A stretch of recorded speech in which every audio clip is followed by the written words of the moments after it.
Have you ever imagined that the history we memorized in schools might be distorted, and that the story of the discovery of the New World is nothing more than a cover for the greatest crime in human history? Today we shake the dust off a bloody file that remained hidden for long centuries, to tell the story of an entire people erased from existence with unbelievable brutality, and together we attempt to unravel the mysterious secret that connects them to Islam. Before we dive into the sea of blood and the secrets buried between the lines of documents, share your opinion in the comments about this issue that still sparks debate. And do not forget to subscribe to the channel to follow the journey in search of the lost truth. Let us now turn back the wheel of time more than 5 centuries ago, specifically to before the year 1492 in the American continent, that vast land stretching from the ice of the north to the fire of the south, where life pulsed in every corner in an astonishing way. These lands were not merely wild forests or empty deserts as they were portrayed. Rather, they were the stage of advanced human civilizations living in complete harmony with the universe. The original inhabitants, later mistakenly called Red Indians by the colonizers, formed a complex and diverse social fabric extending across North and South America. Their numbers were estimated at tens of millions of peaceful people in their homelands. They spoke hundreds of different languages and dialects reflecting their cultural and intellectual richness. They were not primitive savages, as Hollywood cinema tried to implant in minds. They knew political systems based on consultation, justice, and respect for the wisdom of elders. The Iroquois tribes, for example, established a democratic union that preceded Western democracy by long centuries, where women had a central and sacred role in making decisive tribal decisions. They were masters of agriculture. They domesticated corn, potatoes, and tomatoes, and developed ingenious irrigation systems that transformed dry lands into green paradises. They excelled in astronomy, observing the stars and establishing precise calendars. They knew the properties of medicinal plants and used them skillfully to treat illnesses and wounds. But most important of all was their deep spiritual vision of existence and life. They believed that the earth was not private property to be bought or sold, but a sacred mother that grants goodness to all her children without discrimination or monopoly. They lived simple lives free from the hoarding and greed that characterized Europe. They did not know dark prisons or brutal torture instruments that were common there. Their societies did not know extreme poverty or begging in the streets. Goodness was shared among all, and social solidarity was a sacred law that was never broken. Their physical health was excellent, thanks to their natural diet and constant activity in hunting, so their bodies were free from the epidemics and deadly diseases that were ravaging Europe. Their cities were clean and organized, surpassing in beauty many capitals of the Old World, such as the floating city of Tenochtitlan, which astonished the Spaniards when they first saw it. It was a civilization that honored humanity, respected the environment, and preserved cosmic balance. Across the vast plains, the tribes of the Cherokee, Sioux, and Cheyenne moved freely, following the enormous buffalo herds that numbered in the millions in a majestic scene. They took from them only what they needed for food and clothing, without extravagance, waste, or destruction. They held spiritual celebrations to thank the great Creator for his countless blessings, using drums, flutes, and dances that expressed their joy in life and existence. In the evening, they gathered around the fire while the wise elders narrated the stories of ancestors and heroism, teaching children the values of courage, honesty, and loyalty to promises no matter the circumstances. It was a pure, instinctive life that had not been polluted by material greed or deadly power struggles. But this deep peace was not destined to last forever, as they had hoped. The winds carried omens of evil coming from beyond the Atlantic Ocean, where Europe was living through an age of Renaissance mixed with greed and the desire for expansion. Kings were searching for new routes to reach the treasures and spices of the East. Ships set sail, cutting through unknown seas in search of glory and gold, carrying aboard men whose hearts were harder than stone and whose ambition had no limits. Men who did not see other peoples as human beings equal in rights and dignity, but rather saw them as mere obstacles to be removed in order to control land and wealth. And on a fateful morning in history, those massive ships appeared on the horizon. To the original inhabitants, they seemed like floating mountains or enormous mythical birds. They went out to the shores with innocence and curiosity to welcome these strange visitors with their customary generosity, carrying gifts, food, and water, believing them to be honorable guests. They did not imagine for a single moment that these guests were messengers of death, and that those wooden ships carried in their bellies the end of their beautiful world forever. Columbus stood at the front of his ship, looking at the shore with the gaze of a hunter toward prey, thinking about how to exploit these kind people to achieve quick wealth for his king. And he recorded in his diary words that revealed his dark intentions from the very first moment, describing them as naive and good-hearted, and that they could easily be enslaved by force of arms. With the sunrise of the next day after these strangers reached land, the true intentions began to appear clearly in the actions of Columbus and his armed men. The shine in their eyes was not the shine of wonder at discovering a new world. It was mad greed when they noticed the small pieces of gold in the noses of the natives. It did not take long before hospitality and generosity turned into a terrifying nightmare. The Spaniards declared ownership of the land and those upon it in the name of the crown and the church. They planted their wooden cross in the sand of the shore to announce the end of the era of freedom. A systematic enslavement operation began against the peaceful Taino people who had never known war.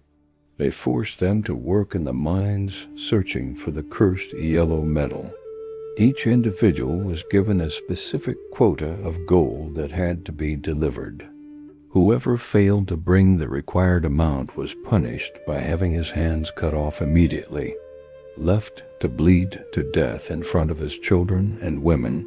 As a warning example, steel swords were sharp, cutting through unarmed bodies without mercy. Soldiers tested the sharpness of their blades by cutting off the heads of the natives, betting among themselves on who could split a human being in half with a single strike in scenes that made the skin crawl and would make the heavens weep. And they were not satisfied with swords and guns. They used another even more savage weapon. They brought fierce dogs trained to hunt and tear apart humans. These beasts were unleashed upon those fleeing into the forests to devour their flesh while still alive. They were even fed with the flesh of infants in a peak of human sadism. The cries of grieving mothers rose to the sky, asking for rescue and salvation. But there was no savior in a world that had abandoned its humanity. Even the monk Bartolome de las Casas, who had come with them, could not endure what he witnessed. In his writings, he described those massacres as acts of devils, not men. He mentioned that the Spaniards burned entire villages with their inhabitants inside and roasted leaders alive over slow fires to enjoy their screams. But the sword and fire were not the only killers. nor even the greatest. There was a silent and hidden murderer that came concealed within the bodies of the invaders, and it soon spread like wildfire through the bodies of the original inhabitants. These were the European diseases such as smallpox, measles, and deadly influenza, against which the immune systems of the people of the land had absolutely no defense. People fell like autumn leaves by the hundreds and thousands each day, until the dead outnumbered the living who could bury them. Corpses decayed in streets and homes, and the smell of death filled every place. Historians estimate that these diseases alone wiped out up to 90% of the population. The island of Hispaniola, once inhabited by millions, became nearly empty within only a few years. And this was not always a natural spread of illness. In many documented cases, it was an early and malicious use of biological weapons against completely defenseless peoples. The invaders deliberately gave natives blankets contaminated with smallpox germs under the guise of gifts of peace and affection to warm them during cold winter nights. Those blankets turned into shrouds that wrapped their bodies and carried infection to their tribes. Thus entire civilizations disappeared, leaving behind only silent ruins. Languages, cultures, and sciences that had flourished for thousands of years were erased. And it did not stop with the Spaniards in the south and the islands. The English, the French, and the Dutch soon followed toward the virgin and rich north, driven by the same greed, carrying the same weapons, and the same colonial mentality. The march of the white man across the lands of the proud northern tribes began. The green plains turned into battlefields of completely unequal wars. While the natives fought with rare courage using simple bows and spears, the invaders rained bullets from rifles and cannon shells that shattered mountains. Despite this, the original inhabitants resisted with all the strength and bravery they possessed. They defended their land, their honor, and the graves of their ancestors until the last drop of blood. Great leaders emerged, such as Chief Tecumseh and Chief Sitting Bull. They attempted to unite the previously divided tribes to stand as one against the overwhelming flood. They fought legendary battles recorded in history with letters of light and fire, such as the Battle of Little Bighorn, where they inflicted a severe defeat upon the American army. But numbers, technology, and betrayal proved stronger than their legendary courage. The colonizers adopted a scorched earth policy to starve the steadfast resistance. They exterminated the buffalo herds that were the backbone of indigenous life. Millions of animals were slaughtered and left to rot on the plains deliberately, not for food, but solely to deprive the natives of sustenance and clothing, forcing them into surrender. An entire people was starved to death in one of the dirtiest wars in history. The scattered buffalo bones across the plains became a silent witness to the brutality of the new civilization. The crimes did not stop at killing and starvation. They included treachery and broken treaties. Governments signed peace agreements with tribal leaders when they were weak, only to violate them immediately upon receiving military reinforcements or discovering gold. Many leaders were lured under white flags of peace only to be assassinated. The natives completely lost trust in the word of the white man, which became like a serpent. They realized that what was desired was not merely land, but the total eradication of their existence. In the midst of this overwhelming darkness and despair that settled over the tribes, forced removals began for those who remained alive. They were compelled to abandon their fertile lands and homes, inherited from their ancestors, and to march thousands of miles toward barren and distant territories in the West. These exhausting and deadly journeys became known in history as the Marshes of Death. Soldiers drove them like livestock through extreme weather conditions. They walked barefoot on snow and ice without sufficient food or blankets. Thousands of elders, children, and women died along the roadsides. They were not even allowed to properly bury their dead. Bones were left scattered along the path, marking the magnitude of the tragedy. It was a catastrophe beyond description. Words fail to capture its ugliness. A people was uprooted from its historical foundations and cast into the unknown. The land that had once been their paradise became a vast mass grave. The peak of the tragedy appeared in that infamous and unforgettable journey when tens of thousands from the Cherokee, Muskogee, and Seminole tribes were forced at bayonet point to cross immense distances through frozen forests and rivers turned to ice. They had no shoes to protect their swollen feet from the biting cold, nor adequate blankets to warm the bodies of children who froze to death in their mothers' arms. Soldiers prevented families from stopping to rest or to bury the dead. Bodies were scattered along the road, forming what later became known as the Trail of Tears, a path where innocent blood mixed with tears of oppression, helplessness, and despair. Each night, the numbers dwindled in terrifying fashion due to hunger and exhaustion, until the survivors reached the new lands in Oklahoma as shadows of their former selves, having lost their possessions, their memories, and most painfully, their spirit. Yet the white man was not satisfied with this material victory over weakened bodies. He sought to destroy the indigenous spirit itself and erase their identity from history entirely. This began a new and more insidious chapter, known as the War of Assimilation. Children were forcibly taken from their families by law and weapon, placed in distant boarding schools resembling military prisons in their strictness and cruelty. Under the openly racist slogan, "Kill the Indian to save the man," their long hair, symbols of dignity, was cut. They were forbidden to speak their native languages or practice inherited spiritual traditions. Any child who uttered a single indigenous word was subjected to severe beatings, solitary confinement, and humiliation designed to force them to forget their origins and renounce their ancestors.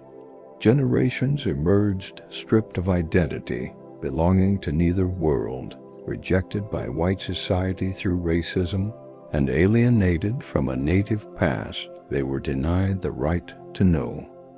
Meanwhile, military massacres continued relentlessly. On a cold morning in 1890, tragedy struck at Wounded Knee Creek. A group from the Lakota Sioux tribe was camped peacefully under the leadership of Chief Bigfoot, who was severely ill. The heavily armed U.S. Army surrounded them and demanded the surrender of weapons.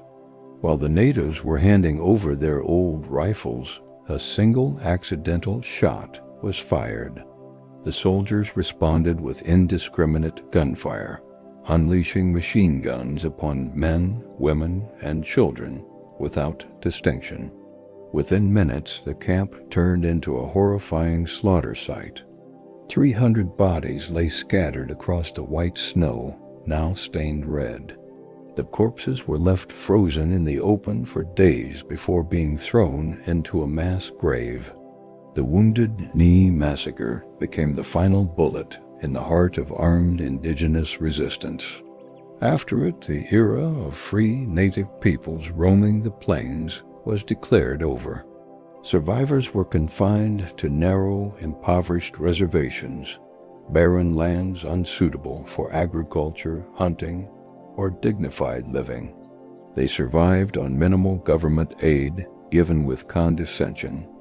Psychological diseases spread among them, along with alcoholism, as an escape from a crushing reality, a reality of defeat, stolen land, lost dignity, and a future overshadowed by merciless conquerors.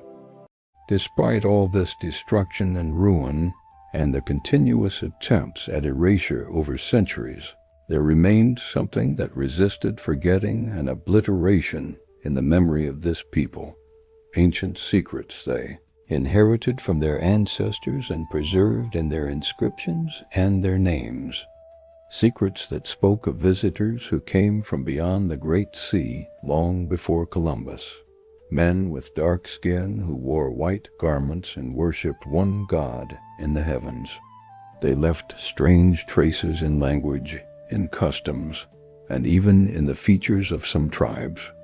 These mysterious signs have recently begun to surface publicly, astonishing historians and opening the door to a radical historical theory that could overturn established narratives completely. A theory claiming that Islam reached the shores of America before Spanish ships did, and that the relationship between Native Americans and Muslims is deeper than even the most optimistic could imagine. So what is the truth behind those Arabic coins found in remote regions there? What is the secret of the Arabic words still used in the languages of some tribes? And was there truly Andalusian or African sailors who crossed the Atlantic Ocean, met the indigenous peoples, and lived among them in peace, affection, and cultural exchange? These questions are not mere fantasy. They are supported by Western documents and testimonies themselves, pointing to a hidden history deliberately erased to conceal the true story of the discovery of America. And this is what will lead us to search through the forbidden records of history to uncover the great surprise. When we begin carefully turning the dusty pages of history, we find that the official narrative claiming Europe discovered the Americas collapses. Evidence multiplies day after day, indicating ancient contact between the peoples of the American continent and the peoples of the Islamic world in Africa and Andalusia. This contact was not a mere coincidence or the imagination of dreaming historians. It was the result of a massive scientific and maritime renaissance, known to Muslims at that time. While Europe was drowning in the darkness of ignorance and superstition, and its sailors feared sailing far from shore, believing the earth was flat, and that ships would fall into the void at the edge of the horizon, Muslim geographers such as al-Idrisi and al-Masudi were drawing precise maps of the world and speaking in their books about a vast unknown land beyond the sea of darkness. He prepared a massive fleet of 200 ships loaded with men and provisions and ordered them to sail westward and not return until they discovered land or exhausted their supplies. The ships disappeared for a very long time, until all assumed they had perished. Then only one ship returned, reporting what it had seen at sea. The captain described a powerful current, like a river flowing through the ocean, and that the rest of the ships entered it and vanished one by one toward the west. Sultan Abu Bakr was not satisfied with this incomplete account. He decided to undertake the adventure himself. He abdicated the throne and prepared an even greater fleet of 2,000 large ships, 1,000 for men and fighters, and 1,000 for provisions, water, livestock, and gold. He personally led this naval expedition on a journey of no return, crossing the Atlantic Ocean nearly 100 years before Columbus. Many modern studies confirm that ocean currents in that region easily carry ships from the coasts of Senegal to the shores of Brazil and the Caribbean. What strengthens this hypothesis is what Columbus himself found upon arrival. He wrote in his personal journals that he saw ships resembling those of African traders, and that the indigenous people told him of dark-skinned people who had come from the south carrying spears with tips made of a yellow metal they called guanin. The surprise is that guanin is a Mandinka African word meaning gold. When Columbus took samples of this metal back to Spain for analysis, he found that the ratios of gold mixed with silver and copper matched African compositions exactly, proving beyond doubt the existence of ancient and active trade exchange. Not only that, but Leo Wiener, the distinguished professor at Harvard University, authored a large and controversial book titled Africa and the Discovery of America, in which he presented hundreds of linguistic, agricultural, and cultural pieces of evidence. He found that Native Americans cultivated plants originating from West Africa and used Arabic words in their daily language without realizing it. Among other puzzling evidence is the famous map of the Ottoman admiral Piri Reis, who in 1513 drew a world map showing the coasts of South America and the Andes Mountains with astonishing precision decades before Europeans reached those regions. Piri Reis wrote in the map's margins that he relied on very old maps, some dating back to the time of Alexander the Great, and others from unknown Muslim sailors. Could it be that the Ottomans possessed knowledge of the New World before others? If we move from the ocean to the land, we find even stranger and more intriguing signs. Columbus mentioned in a letter to the Spanish king that he saw a mosque. Yes, he explicitly wrote that he saw a building resembling a mosque atop a mountain in Cuba. Western historians attempted to interpret this as a metaphorical comparison, but the precise description he gave indicates he knew well the shape of mosques, especially since Muslims had just been expelled from Andalusia that same year.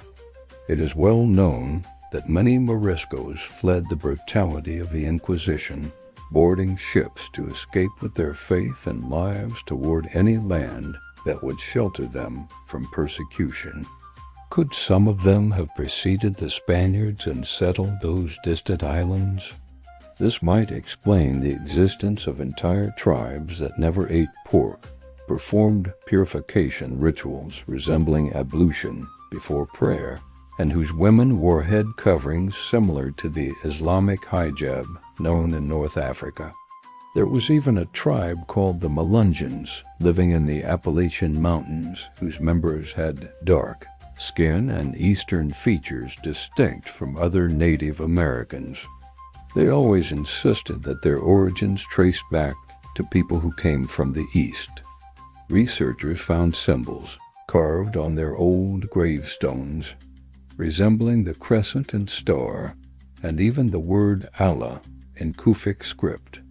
Furthermore, some names of leaders in regions in America raise astonishment and questions, such as the city of Tallahassee, which some claim originates from Tal, Allah, or Allah Sayyidi, the region called Mecca in the state of Indiana, and the city of Medina in Ohio, among others.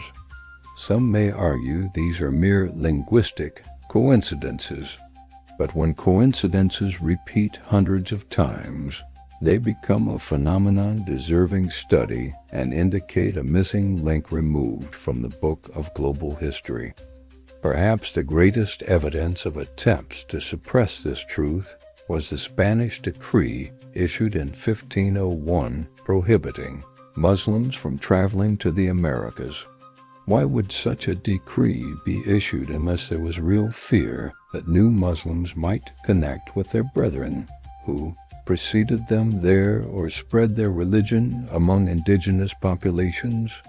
The story of the relationship between Islam and Native Americans is not merely an attempt to Islamize history. It is an attempt to restore recognition to peoples who contributed to human civilization. Yet history is always written by the victor, with a pen of blood, lies, and distortion. Native peoples were portrayed as savages without religion, without history, without civilization, to justify their extermination and the theft of their lands and wealth with a cold conscience. But truth refuses to remain hidden forever. Every stone, every word, every inscription on that land tells a different story, a story of ancient civilizational encounters based on exchange and knowledge, not killing, of brave sailors who rode the waves to witness the signs of God in the vast universe, not to plunder gold or kill innocents in the name of religion or crown. This deep historical dimension makes us view the tragedy of Native Americans differently. They are not merely victims of Western colonialism. They may also be bearers of an ancient Islamic legacy that was suffocated before it could grow, or forcibly melted into imposed Western Christianity. Yet research into language and names continues to reveal more. When we carefully listen to phonetics in some tribal languages, we are struck by the astonishing phonetic similarities to classical Arabic. Such repetition cannot be random coincidence. It is living evidence breathing across time of deep shared roots. Researchers observed that the Cherokee tribe used a writing system invented by their leader Sequoyah in the 19th century. Upon study, scholars found that the shapes of some letters resemble Arabic characters, especially those used in West African Muslim manuscripts. Not only shapes, but even pronunciation. They call the creator Ya Allah, remarkably close to Allah in Arabic. There are also daily words with clear Arabic roots, including Guanan.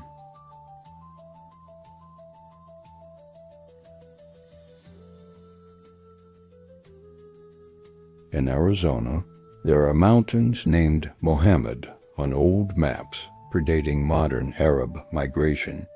In Canada, there are cities named Bakr and Khyber. These names cannot simply be ignored. Leo Wiener also demonstrated that the word pyramid appears in Mayan languages with nearly the same meaning. Even more striking was the discovery of rock carvings in Nevada, containing inscriptions in ancient Kufic Arabic script. One clearly states the name of Prophet Muhammad. Another contains the word shaitan, written in recognizable ancient Arabic style. Attempts were made to dismiss these findings as coincidence, but repetition across distant locations makes coincidence logically impossible. In Colorado, very old coins minted in North Africa and Islamic Andalusia, dating back to the 8th and 9th centuries, were found, centuries before Columbus. Their presence in the heart of America implies active trade and contact across the Atlantic. If we move from language and artifacts to social customs and clothing, similarities continue. Cherokee and Apache men wore turbans resembling Arab headwear. Women wore long, modest dresses resembling Eastern garments. They circled sacred fire in a ritual resembling circumambulation of the Kaaba, raising hands in supplication to the Creator. Hospitality lasting 3 days, identical to prophetic tradition, was sacred among them. These details cannot arise from nothing. They reflect long-term civilizational exchange. The Melungeons living in Tennessee and Virginia mountains puzzled scientists. They had olive skin, dark eyes, thick beards. They prayed 5 times daily facing east, refused pork, and claimed descent from noble men who came by sea and married indigenous women. Modern DNA tests revealed Middle Eastern and North African ancestry among their descendants, confirming oral histories. Why were these facts hidden from global education curricula? simply because colonial powers wanted to monopolize the honor of discovery. Recognizing Muslim arrival before Columbus shatters the myth of the civilized white savior. Libraries were destroyed, manuscripts burned by clergy accompanying military campaigns. Yet truth always finds a way through carved stone or surviving word.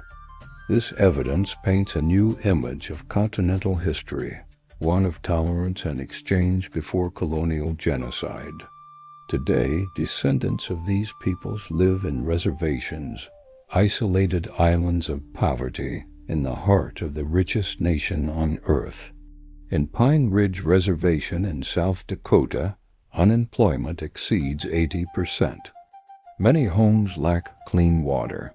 Life expectancy for men averages 48 years. Alcohol and drugs flood communities. Teen suicide rates are tragically high. Indigenous women disappear without proper investigation. Yet amid suffering, a cultural and spiritual awakening emerges. Younger generations revive languages, traditions, pride. Powwow celebrations resound with drums echoing the heartbeat of Mother Earth. The Sioux stood against oil pipelines under the slogan, "Water is life." Spiritually, many Native Americans find refuge in Islam, seeing in it continuity with their monotheistic belief in the Great Spirit. Mosques are built near reservations. Descendants of warriors now bow in prayer, rediscovering historical connections severed by colonialism. The story of Native Americans is a wound in humanity's conscience. Skyscrapers in New York and Chicago stand on stolen land soaked with blood. Yet authentic peoples possess resilience like ancient trees. Cut their branches, they grow again. We revisit this past not to weep, but to learn. Oppression cannot last forever. Buried truths will rise. Humanity is one family regardless of color or language. This earth is wide enough for all if justice, love, and peace prevail. Let us preserve our human heritage. Let us support every voice demanding justice. Let us be the generation that rewrites history with fairness and integrity. Let us build bridges between civilizations so the spirit may return to this war-weary world. Remember always, truth is a trust upon our shoulders. Whoever forgets history is doomed to repeat its tragic mistakes. So be guardians of truth and spreaders of awareness everywhere. And now the question remains, was this history deliberately erased? Or are we only just beginning to rediscover what was hidden for centuries? If this story opened your eyes, if it made you question what you thought you knew, if it touched something deeper inside you, then don't let it stop here. Like this video to support truth. Subscribe to the channel for more forgotten histories and hidden stories. Share it with someone who loves uncovering the mysteries of the past. And tell me in the comments, do you believe Muslims reached America before Columbus? Or is this just another lost legend waiting for proof? Until the next story, stay curious, stay aware, and always search for the truth.